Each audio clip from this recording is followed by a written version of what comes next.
Assalamualaikum warahmatullahi wabarakatuh. Alhamdulillah wassalatu wassalamu ala rasulillah wa ala alihi wa sahbihi wa man wala amma ba'd. Baiklah Ananda, kita lanjutkan ya pembelajaran pada hari ini. Pembelajaran hari ini yaitu tentang sejarah Islam di Nusantara. Sambil disimak bukunya yaitu halaman 80. Baiklah, untuk mengawali pembelajaran pada hari ini kita baca basmalah terlebih dahulu ya. Bismillahirrahmanirrahim. Ya, baiklah disimak videonya. Sejarah perkembangan Islam di Nusantara. Agama Islam masuk ke Indonesia antara abad ke-7 dan ke-8 Masehi. Bukti-bukti masuknya agama Islam di Indonesia yaitu yang pertama, berita dari Marco Polo pada tahun 1292 Masehi. Yang kedua, ditemukannya makam Fatimah binti Maimun di Leran, Gresik pada tahun 1082 Masehi. Yang ketiga, ditemukannya makam Sultan Malik Al-Saleh, Raja Kerajaan Samudra Pasai yang berangka tahun 1297 Masehi. Faktor-faktor yang mempermudah masuknya agama Islam ke Nusantara yaitu yang pertama, Islam tidak menganut sistem kasta atau golongan. Yang kedua, penyebaran agama Islam dibawa dengan cara damai. Yang ketiga, sifat bangsa Indonesia yang ramah terhadap bangsa lain sehingga dengan mudah menerima agama Islam dan bisa menyebar. Cara-cara penyebaran agama Islam di Indonesia antara lain yaitu yang pertama, melalui perdagangan. Pedagang Muslim Arab selain berdagang, mereka juga bertindak sebagai mubalik. Pedagang Arab itu singgah di Gujarat dan menyampaikan ajaran Islam, kemudian bersama-sama dengan penduduk Gujarat menuju Indonesia. Yang kedua, melalui sosial, yaitu pernikahan dan pembebasan budak. Melalui pernikahan, para pedagang Muslim itu ada yang menetap di Indonesia dan menikah dengan penduduk setempat. Kemudian pembebasan budak, ketika Islam datang di Indonesia masih ada perbudakan. Para saudagar Muslim itu kemudian membebaskan para budak dari tuannya dengan cara membelinya kemudian masuk dalam keluarga Muslim. Yang ketiga yaitu pengajaran atau pendidikan. Agama Islam di Indonesia dilakukan melalui pendidikan di pondok pesantren. Para santri yang telah selesai belajar di pondok pesantren diharapkan dapat menyebarluaskan Islam ke daerah-daerah lain seperti Maluku, Kalimantan, atau ke Papua. Yang keempat yaitu melalui dakwah mubalik.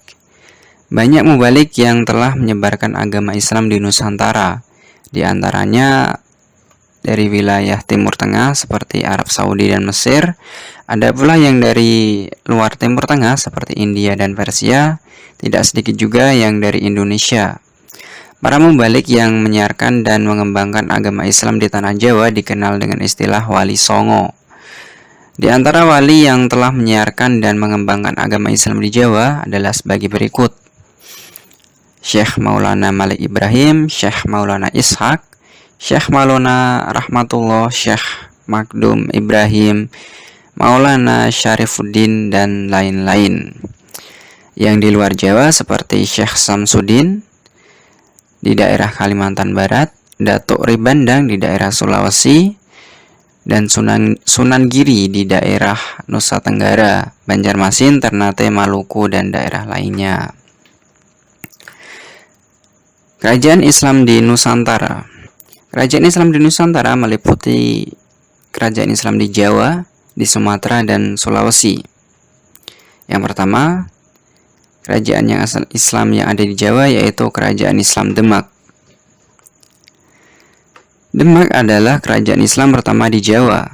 Sebelum menjadi kerajaan, Demak bernama Bintoro, yaitu sebuah desa yang terletak di pesisir utara Pulau Jawa dan termasuk wilayah kekuasaan Majapahit.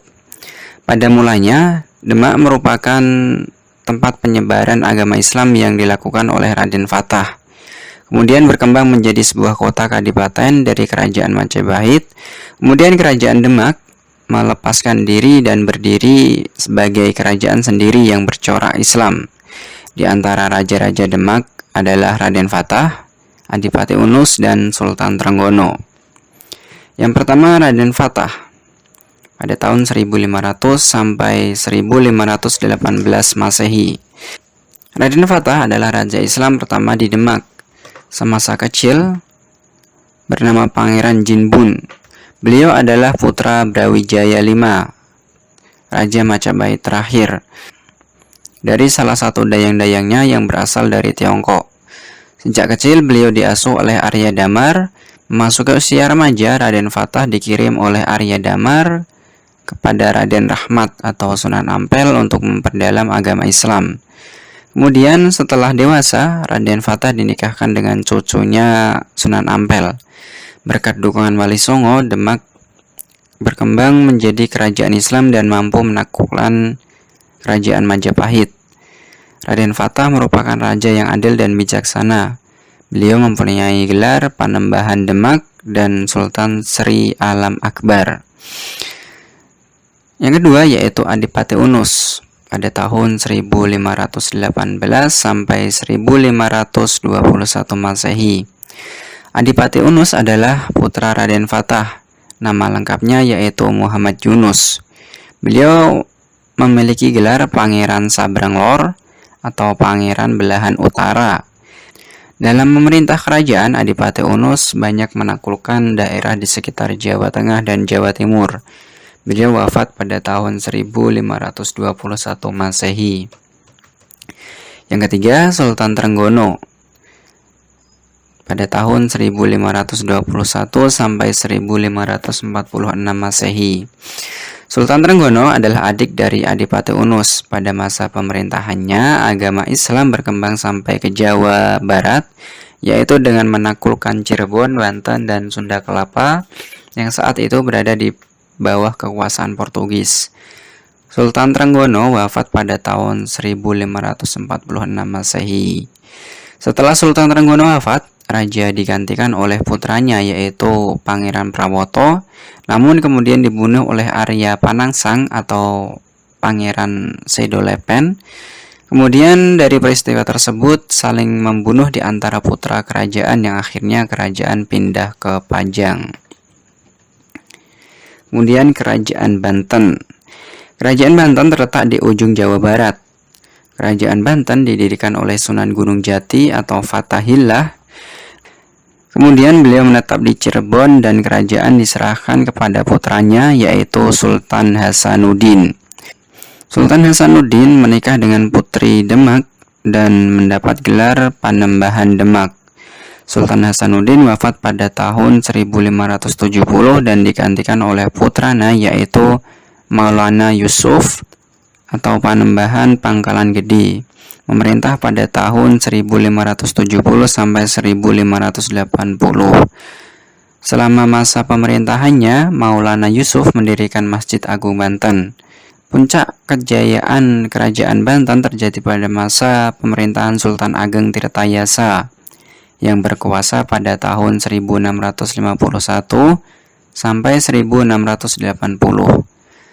Pada akhirnya, Kerajaan Banten dapat dikuasai oleh Belanda dengan menggunakan politik adu domba. Belanda membujuk Sultan Haji untuk berkhianat kepada ayahnya sendiri. Kemudian Sultan Ageng Tirtayasa ditawan dan wafat pada tahun 1695. Setelah itu, Kerajaan Banten tunduk kepada Belanda. Kemudian Kerajaan Cirebon. Kerajaan Cirebon berbentuk kesultanan, terletak di ujung timur Jawa Barat. Rajanya yang pertama adalah putra Sunan Gunung Jati di Cirebon yaitu Pangeran Pasarean.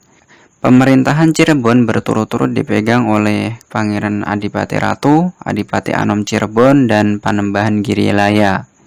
Kesultanan Cirebon yang pusat keratonnya adalah Pakungwati dipecah menjadi dua yaitu Kasepuhan dan Kanoman. Pada tahun 1681, Cirebon terpaksa menandatangani perjanjian dengan Belanda. Sejak saat itu Belanda memonopoli perdagangan. Pada tahun 1681, Cirebon di bawah pimpinan Mirsa melakukan pemberontakan tapi dapat diredam oleh Belanda. Kemudian memberontak lagi pada tahun 1793, 1796, dan 1802, tetapi dapat dipadamkan oleh Belanda. Sejak saat itu, gelar Sultan tidak boleh dipakai lagi. Selanjutnya yaitu Kerajaan Pajang. Kerajaan Pajang merupakan kerajaan Islam sebagai kelanjutan dari Kerajaan Demak. Pendiri kerajaan ini adalah Raden Mas Karebet yang disebut Jaka Tingkir atau Sultan Hadiwijaya yang wafat pada tahun 1587. Kerajaan Pajang tidak mudah mendapat pengakuan dari adipati-adipati sampai Sunan Giri mengeluarkan fatwanya untuk bersatu di bawah pimpinan Pajang. Akhir dari Kerajaan Pajang adalah kalahnya pertempuran dengan Kerajaan Mataram pada tahun 1617. Yang terakhir yaitu Kerajaan Mataram. Pada awal perkembangannya, Kerajaan Mataram merupakan daerah kadipaten yang dirintis oleh Ki Gede atau Ki Ageng Pamanahan. Letak lokasi Kerajaan Mataram berada di Kota Gede, dekat Yogyakarta. Setelah Ki Gede wafat, digantikan oleh putranya Sutawijaya dan beliaulah pendiri Kerajaan Mataram. Sutawijaya memerintah pada tahun 1586 sampai 1601 dan bergelar Panembahan Senopati. Raja-rajanya yang selanjutnya yang memerintah Kerajaan Mataram yaitu Mas Jolang, Panembahan Sedoengkrapyak, Mas Rangsang, Sultan Agung Hanyokrokusumo, dan Sultan Agung. Setelah Sultan Agung wafat pada tahun 1645, Kerajaan Mataram terus mengalami kemunduran dan akhirnya Mataram pecah menjadi dua melalui Perjanjian Giyanti pada tahun 1755. Kerajaan Mataram dipecah menjadi Kasultanan Yogyakarta. Rajanya bergelar Hamengkubuwono I. Yang kedua, Kasunanan Surakarta diperintah oleh Pakubuwono III. Dengan demikian berakhirlah Kerajaan Mataram. Ya baiklah, itulah tadi pembelajaran hari ini. Nanti ada tugas, silakan dikerjakan. Kita tutup pembelajaran hari ini dengan bacaan Alhamdulillah dan doa kafaratul majelis. Alhamdulillahirabbil alamin. Subhanakallahumma wa bihamdika asyhadu an la ilaha illa anta astaghfiruka wa atubu ilaik. Wassalamualaikum warahmatullahi wabarakatuh.